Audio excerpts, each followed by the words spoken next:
there was a famous book written in the mid-19th century by called Walter Bagehot, The English Constitution. Of course, we would pick it up there because it's not in English, it's a British constitution. But this was very revealing. He talked about the English constitution, in which he said, you think power is in the hands of the monarch. In fact, it's shifted to Parliament.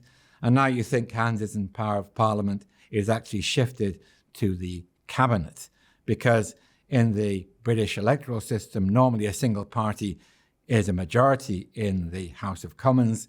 The House of Commons is the only bit of Parliament that really matters. And so power is shifted into the hands of the cabinet. And about 50 years ago, Richard Crossman, who is a politician, wrote another edition of Bagehot saying, no, the power has shifted from the cabinet and is now in the hands of the Prime Minister. So we have a very concentrated focus of authority. In fact, people used to talk about a presidential system, except that the British system is even more centralized than a presidential system. So there is an argument that power is very much focused in the person of the Prime Minister.